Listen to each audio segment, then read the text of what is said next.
Video देखने के लिए मोटिवेशनल कहानियों को सब्सक्राइब, लाइक एंड शेयर कीजिए।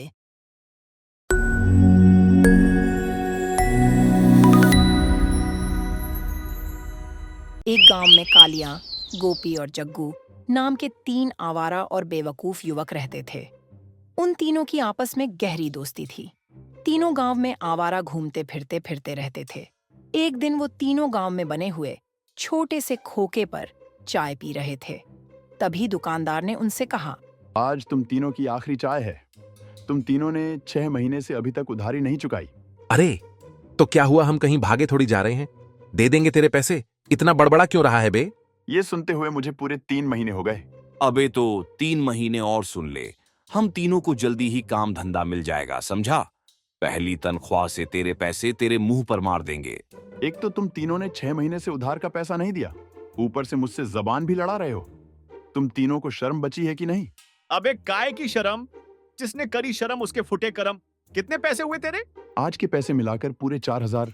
धोस तो ऐसे दिखा रहा है जैसे 4 लाख हो गए हों। पहले अपनी औकात से 400 की कर ही लो। तुम तीनों एक नंबर के निठल्ले और आवारा हो। मुझे 3 दिन के अंदर अपनी सारी उधारी चाहिए।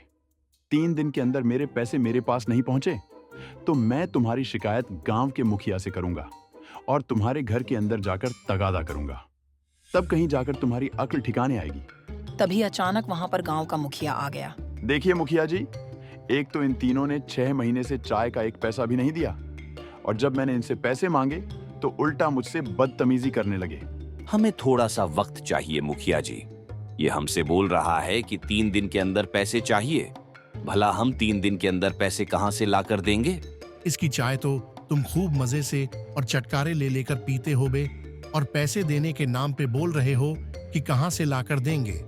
तुम तीनों के अंदर शर्म नाम की कोई चीज है या नहीं? इतने हट्टे कट्टे नौजवान होकर तुम चाय तक के पैसे नहीं दे पा रहे हो। शर्म आनी चाहिए तुम तीनों को। तुम तीनों ध्यान से सुनो।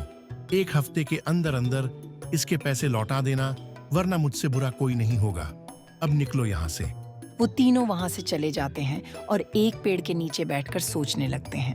अबे यार, बुरे फंस गए यार। अब 4,000 एक हफ्ते में कैसे करेंगे यार? तभी वहां एक भिखारी आकर उनसे भीख मांगने लगता है। भगवान के नाम से कुछ दे दो बेटा। अरे, हमारे पास एक फूटी कौड़ी भी नहीं है। बोला ना, जाओ जाकर कहीं और से मांगो। तुम्हारी हालत तो मुझसे भी ज्यादा बदतर दिखाई दे रही है। हम तीनों के पास कोई काम धंधा नहीं है, समझा? इसलिए हम यहाँ पर फालतू बैठे हैं। तुम्हारे मतलब का बस एक ही काम है, तुम भी भीख मांगना शुरू कर दो। लेकिन याद रखना, तुम्हें कोई भीख भी नहीं देगा, क्योंकि भीख भी देख कर दी जाती है। और तुम तीनों तो हट्टे कट्टे मुस्तंडे हुए हो। लानत है तुम पर। अरे यार, अब तो भिखारी भी हम लोगों के मुंह पर भला बुरा बोलकर जाने लग गए हैं और ऊपर से हमें भीख मांगने की सलाह देकर गया है। अबे, तू पागल हो गया क्या? तू ये कहना चाहता है कि हम सभी भीख मांगे? गांव में हमारी रही सही नाक भी कट जाएगी। मेरी बात तो सुन। सिर्फ 1 हफ्ते की बात है। 1 हफ्ते में इतने तो हम लोग भी पैसे भीख मांगकर जमा कर ही लेंगे कि उस चाय के दुकानदार की उधारी चुका दें और उसे बोल देंगे कि तीनों बाहर बहुत मेहनत मजदूरी करके ये पैसे जमा करके लेकर आए हैं, जिससे हमारा गांव में भी नाम हो जाएगा और कोई हमें निठल्ला और निकम्मा भी नहीं कहेगा। हम तीनों को बस थोड़ी सी एक्टिंग करनी पड़ेगी। हम तीनों में से एक अंधा, एक बहरा, एक गूंगा बन जाएगा। उसके बाद हम तीनों का काम आसान हो जाएगा। लोग हम पर तरस खाकर आसानी से भीख दे देंगे, समझे? वो तीनों दूसरे गांव पहुंच गए। कालिया गूंगा, गोपी अंधा और जग्गू बहरा बन जाता है। उस गांव में एक व्यक्ति एक दुकान पर खड़ा होकर समोसे खा रहा होता है। हम तीनों एक साथ जाएंगे तो हो सकता है कि हम पर शक हो जाए। सबसे पहले मैं जाता हूँ। कालिया उस व्यक्ति के पास जाकर गूंगे की एक्टिंग करके भीख मांगने लगा, मगर वह यह भूल गया कि उसे गूंगा बनकर भीख मांगनी थी। भगवान के नाम पर कुछ दे दो बाबा, मैं जन्मजात गूंगा हूँ। अरे, तू जन्मजात गूंगा है तो फिर बोल कैसे रहा है? मारो भाई, सब इसको मारो। इतना कहकर वह व्यक्ति कालिया को बुरी तरह से पीटने लगा और आसपास के लोगों ने भी कालिया पर हाथ साफ किए। कालिया दर्द से कराहता हुआ अपने दोस्तों के पास चला गया। अबे बेवकूफ, तुझे गूंगा बनना था। तूने कभी सुना है कि कोई गूंगा बोल रहा है कि मैं जन्मजात गूंगा हूं? तू तो कच्चा एक्टर है। अब देख, मैं जाता हूं। देख मैं कैसे पैसे ऐंठ कर लाता हूं। भगवान के नाम पर कुछ दे दो बाबा इस अंधे को। मेरे घर में मेरी बीवी और बच्चे 2 दिन से भूखे हैं। कहाँ रहते हो तुम? पहले तो तुम्हें इस गांव में कभी नहीं देखा। मैं यहीं पास के गांव में ही रहता हूं बाबूजी। क्या तुम पैदाइशी अंधे हो? नहीं बाबूजी, कुछ वक्त पहले मजदूरी करते समय दीवार मेरे ऊपर गिर गई। मेरे पास इलाज कराने के लिए पैसे नहीं थे और मेरी आंखें चली गईं। तुम घबराओ मत। अगर तुम्हें और भी पैसों की जरूरत हो तो तुम मुझसे मिल लेना। मेरा नाम रामू है, मैं यहाँ का मुखिया हूँ। तुम किसी से भी बोल देना कि मुझे गांव के मुखिया से मिलना है, वो तुम्हें आसानी से मेरे पास पहुंचा देगा। अचानक गोपी ने देखा कि उस दुकान पर एक बड़ा सा सांप बैठा हुआ था, जो धीरे धीरे करके गोपी और मुखिया की ओर बढ़ रहा था। सांप सांप, अरे भागो सब यहाँ से, यहाँ पर एक बड़ा सा सांप है। तुम्हारा बहुत बहुत शुक्रिया भाई। अगर तुम मुझे नहीं बताते तो मेरा यही काम तमाम हो जाता। लेकिन तुम तो अंधे हो ना, फिर तुमने सांप को कैसे देख लिया? अंधा बनकर भीख मांगता है, तुझे शर्म नहीं आती? एक तो वैसे ही अभी पिट कर गया था, अब तेरी बारी है, मारो इसको। इतना कहकर सभी लोग गोपी को मारने के लिए बुरी तरह से जुट गए। गोपी वहां से भागता हुआ अपने दोस्तों के पास पहुंचा।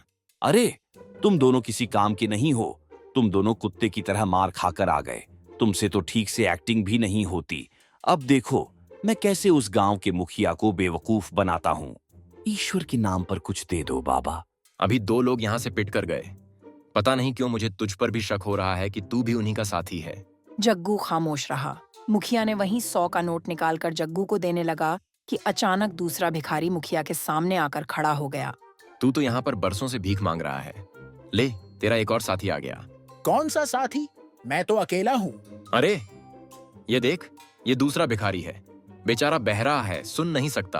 पागल हो गए हो क्या मुखिया जी? यह कोई बहरा वहरा नहीं है, यह दूसरे गांव का रहने वाला है।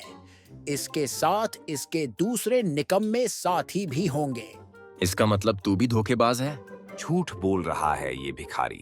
आप किसी से भी पूछ लो कि मैं जन्मजात बहरा हूँ। अगर तू जन्मजात बहरा है तो फिर तूने इस भिखारी की बात कैसे सुन ली बे? पकड़ो इस नाटकबाज को। जरूर ये अपने उन 2 साथियों के पास भाग रहा होगा।